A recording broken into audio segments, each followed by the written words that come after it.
está? Muchas gracias por estar con nosotros en este espacio de Diario Plaza Juárez Televisión.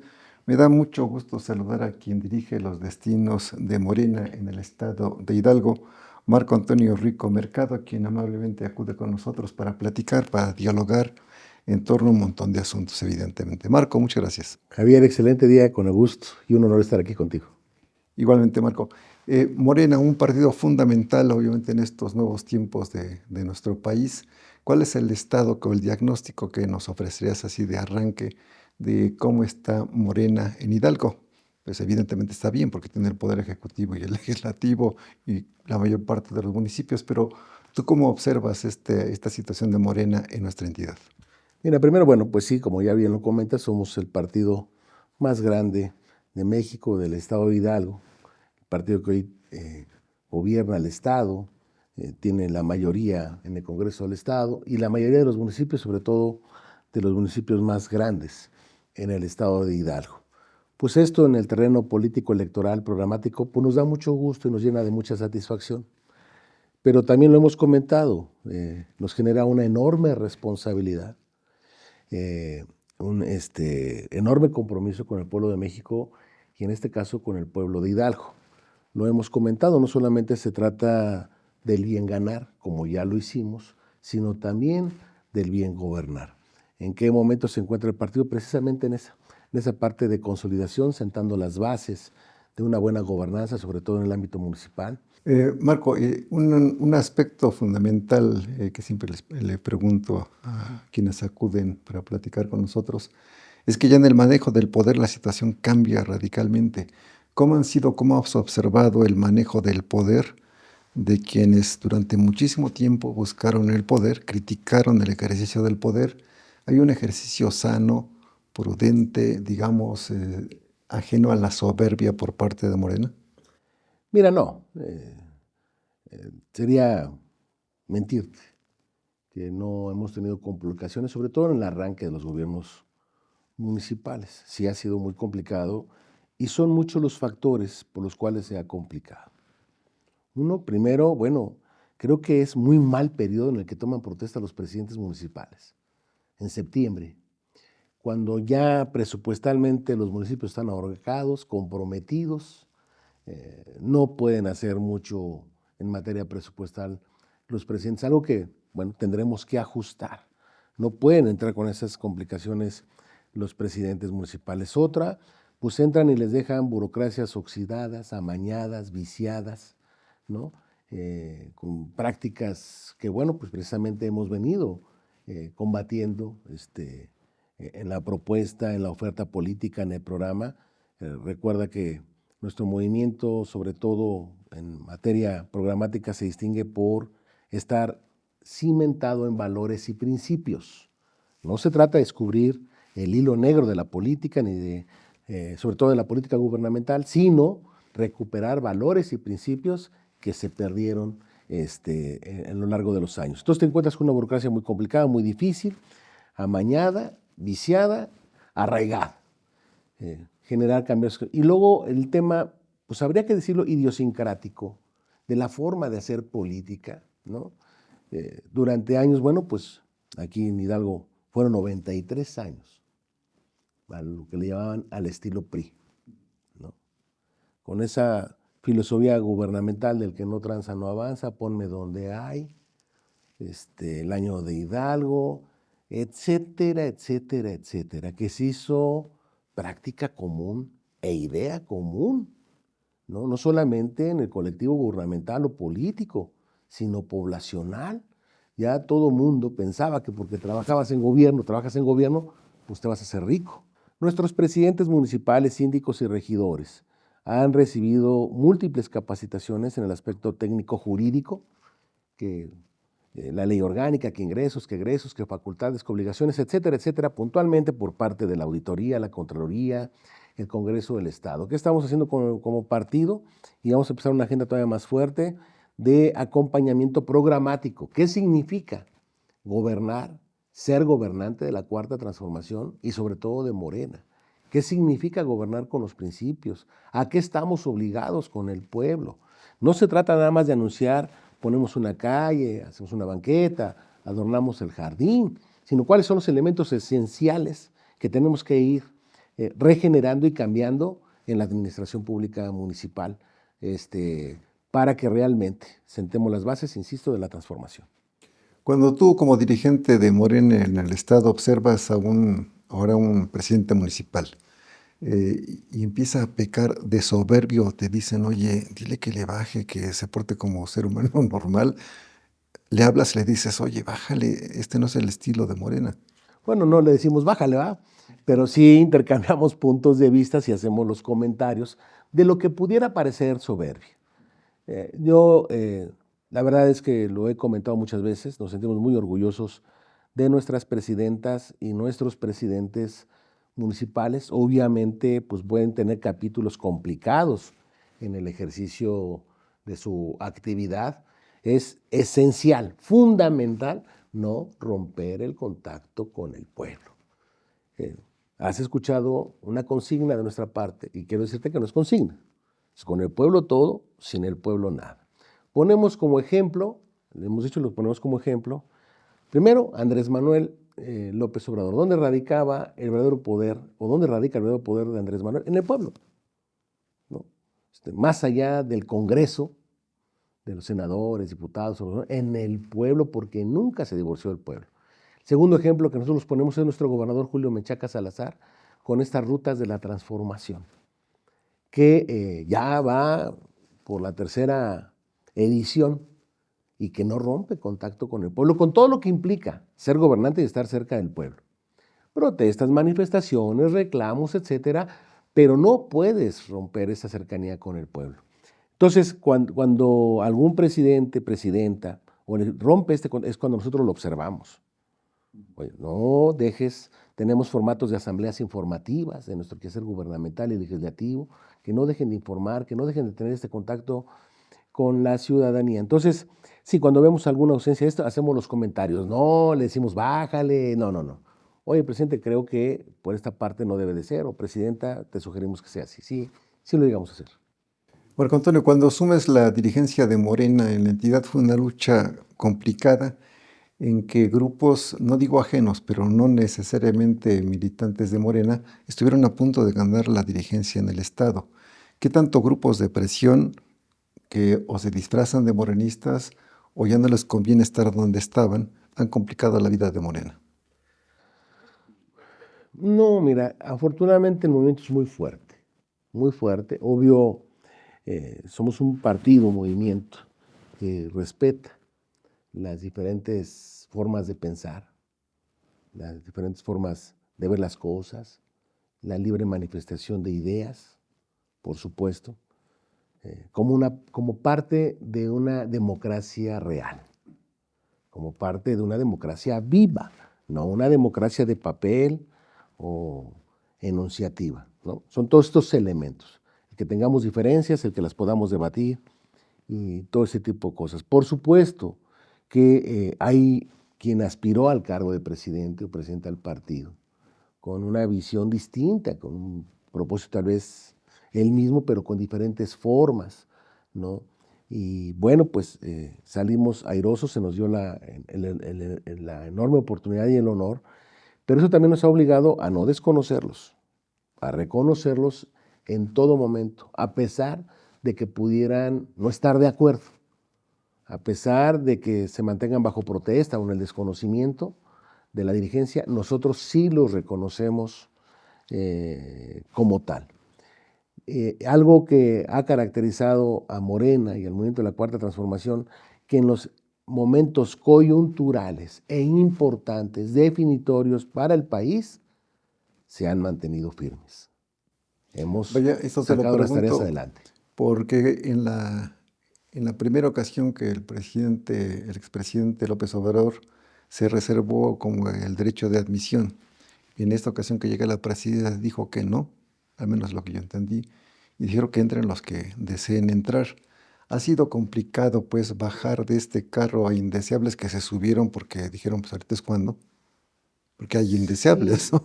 Sí, mira, es que históricamente fueron muchos los agravios cometidos por algunos actores políticos en contra del pueblo de México. Hoy transitar en un reencuentro, en una reivindicación es complicado, es muy complicado, pero también hemos entendido que nuestro movimiento no es un movimiento que se tenga que marcar en el rencor, en la venganza, en la revancha. No se trata de las personas en sí, se trata del programa, del proyecto de gobierno y de país que queremos construir. En esto se los hemos dicho a muchos que han querido y quieren transitar dentro de nuestro movimiento o ya están transitando. Ok, amigo, pero más que aquí hay valores y hay principios, hay programa y no hay que despegarse de eso. Aquí los intereses personales o de grupo se tienen que hacer a un lado y se tiene que priorizar el proyecto de gobierno, el proyecto de nación, el proyecto del Estado de Hidalgo y el proyecto de los municipios.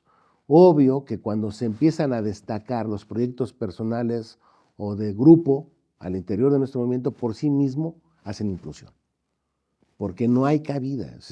El respaldo ciudadano, la confianza del pueblo al movimiento de la transformación y de Morena rompe con cualquier pretensión personal o de grupo. Y no te han dicho, así que chiste. No, pues ya es una nueva forma. Recuerda como, perdón, aquí citando a Charles Darwin, ¿no? No sobrevive el más fuerte, sino el que mejor se adapta. Y quien llega se tiene que adaptar a los propósitos, proyectos y programas de la Cuarta Transformación. Pareciera y ojalá que así sea, eso sí lo deseo incluso personalmente, que finalmente Hidalgo empieza a dejar de ser el patio trasero, el que le prometían obras. Lo hizo incluso el propio presidente López Obrador en una campaña, dijo el aeropuerto se queda aquí, cuando vino en una campaña, no lo cumplió. Y sin embargo tampoco no lo quiso hacer aquí, pues ya terminó la época en que era el rezagado, el de las injusticias históricas que daba todo a cambio de nada. ¿Ves ahora sí con confianza esta posibilidad? Totalmente. Mira, yo les pongo dos momentos o dos referentes de lo que acabas de comentar, de ya no ser el patio trasero, de que no nos volteaban a ver, que a pesar de que siempre se decía, no, pues la posición estratégica de Hidalgo y este tipo de cosas, pero no se hacía nada al respecto. Fíjate lo que son las cosas y cómo sí es diferente. En Hidalgo tenemos una deuda de carácter público, adquirida en dos momentos, y ve qué momentos. Una, para la adquisición de terrenos, para la construcción de aeropuerto, todo lo que es el proyecto Plata, todo este corredor Zapotlán, Villa Tzontepec, que ahí supuestamente se iba a construir el aeropuerto y se adquirió deuda pública, no hubo aeropuerto. Y a la deuda pública ahí sigue. Segundo momento, la adquisición de los terrenos para la refinería.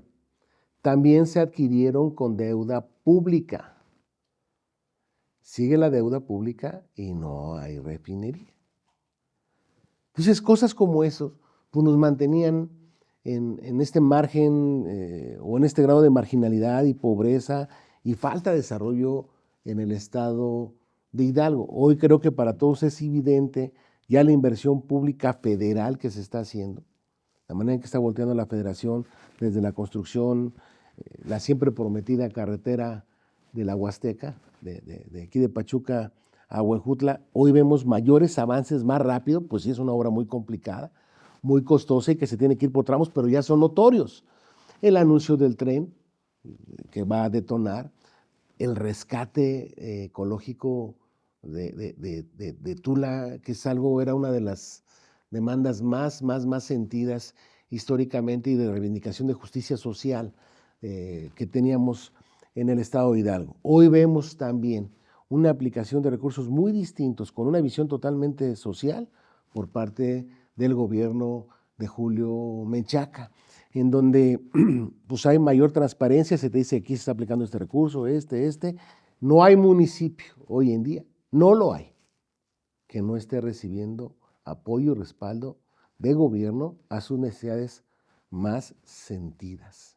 Hace rato, antes de empezar la entrevista, platicábamos la ausencia de una oposición real. Siempre ha complicado a los gobiernos. Cuando no tienen oposición, empieza el proceso en que se enervan de poder, nadie más reclama, todo va excelente. el pueblo me respalda, como se dice comúnmente, entonces yo puedo ser la autoridad absoluta y empiezan las complicaciones. En un tono incluso tal vez de salud mental, ¿no sería prudente que resurja alguna oposición en todo el país? Porque así no se puede caminar bien, ¿o sí? Sí, a ver, sí, es lamentable el momento que está pasando la oposición en este momento del país. Este, lamentable, no encuentran la brújula, no encuentran cómo rehacerse. Yo creo que en un Estado con una cabal salud política, pues es necesaria la oposición. Corremos el riesgo de estar ensimismados, de ensimismarnos y creer desde nuestra visión que todo está bien. Muchas veces la oposición te hace ver, oye, mira esto, observa el otro, todo este tipo de cosas, pero no la tenemos. Bueno, pues ojalá pronto se rehagan, aunque yo lo veo en un plazo corto difícil, muy difícil, pero pues siempre va a ser necesaria y ojalá resurja alguna oposición. Marco Antonio, si algo 20 lastimó años. y sepultó, por ejemplo, el PRI fue la corrupción. ¿Qué tanto están vacunados de manera efectiva en Morena para que no surjan casos graves de corrupción? Porque evidentemente sí ha habido, pero ¿qué tanto pueden sostener la posibilidad de que detecten y remedien de manera inmediata? Sí, se hace un fuerte trabajo para que no se cometan actos de corrupción, pero bien lo acabas de decir, no somos infalibles. Aquí el problema es que no hay impunidad. Que cuando se cometa un acto de corrupción se detecte, se señale e inmediatamente se combata. El problema de la corrupción es que viene soportada, apadrinada o amadrinada, si tú quieres, por la impunidad. No puede vivir esta sin esta. No puede vivir la corrupción sin la impunidad.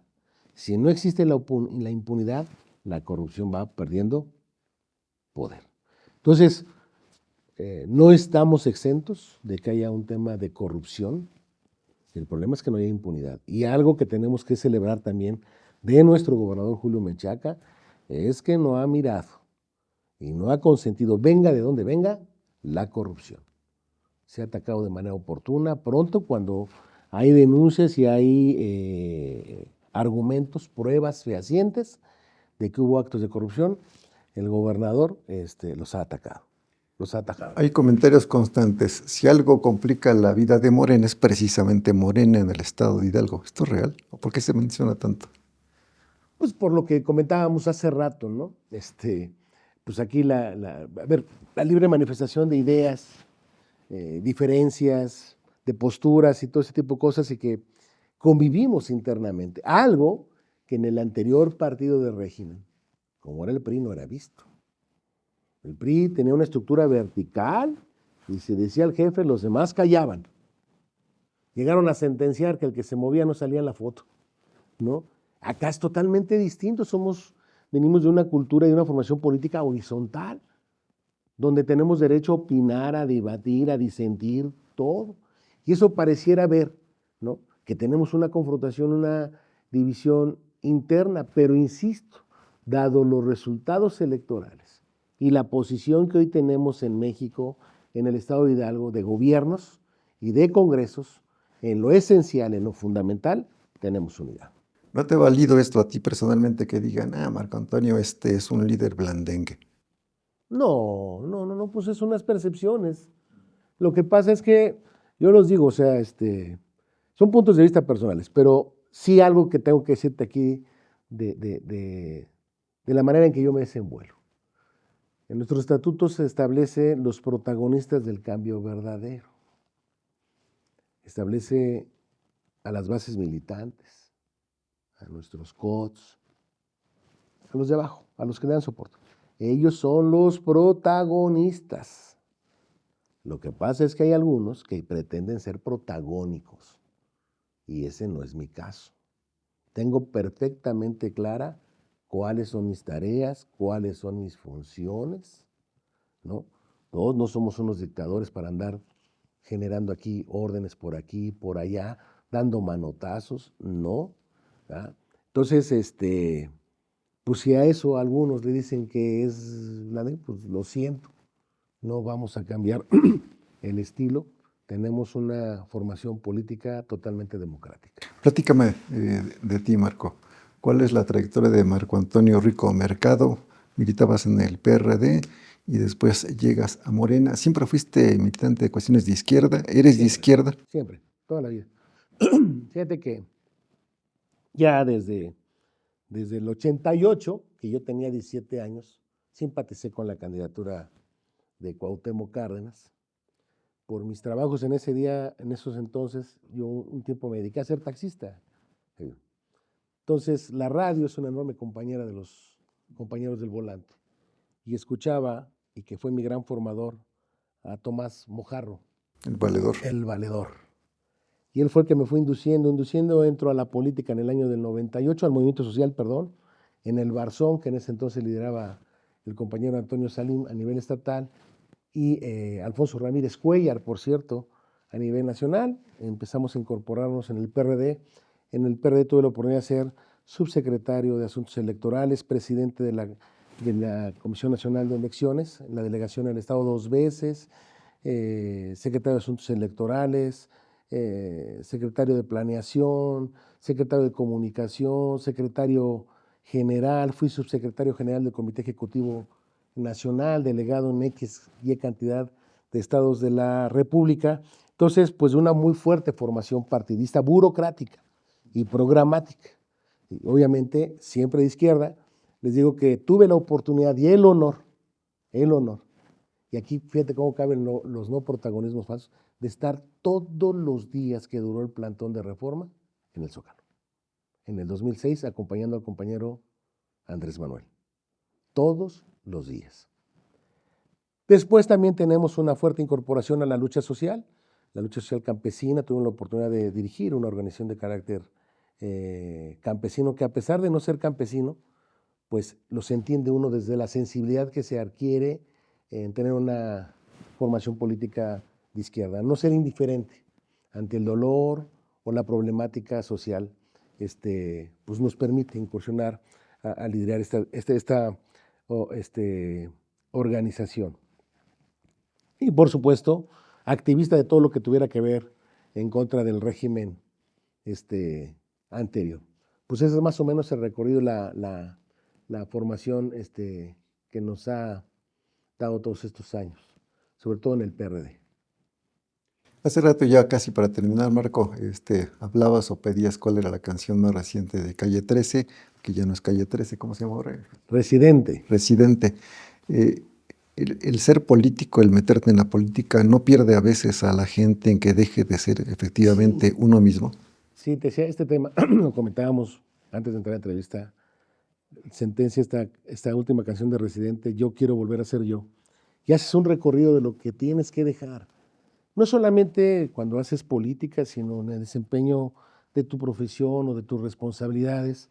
Vas dejando pedazos de tu esencia, ¿no? En aras de desempeñar bien tu trabajo, pues aquí pues dejas un poco a la familia, dejas un poco a los amigos, dejas un poco los gustos personales o un mucho, depende. Pues yo me la pasaba horas jugando básquetbol, me la pasaba horas jugando ajedrez, billar, leyendo un buen libro, pero no tenía en ese entonces las responsabilidades que ahora tenemos. Pero me entiendes que es parte de la formación y parte del desarrollo profesional, pero que hay que buscar esto que sentencia Residente, ¿no? Yo quiero volver a ser yo. Y me comentabas ya para cerrar, parece una forma rara de decir así me desestreso y pienso cuando uno le da bola a sus zapatos. Ah, sí, platicaba yo a Javier que una de las cosas que tengo para desestresarme y de veras me hace el día es bolear mis zapatos. Ojalá que todo el que tenga la oportunidad le eche bola a zapatos, porque el resultado es lo que llena de satisfacción. Parece una cosa mínima, pero ya ver tus zapatos lustrados, hecho por ti, no sé, a mí me llena, me satisface plenamente bolear mis zapatos. Marco, muchas gracias. ¿Algo que quieras agregar? No, agradecerte, Javier, desearte el mayor de los éxitos, reconocer tu trayectoria, tu profesionalismo. Somos lectores tuyos de muchos años, eres de los periodistas, lo platicaba hace poco con un colega tuyo, de los que hay que leer, eres una referencia en tu opinión, en tu medio. y reconocértelo y agradecerte que nos abras estos espacios. Al contrario, muchas gracias. Gracias, Javier.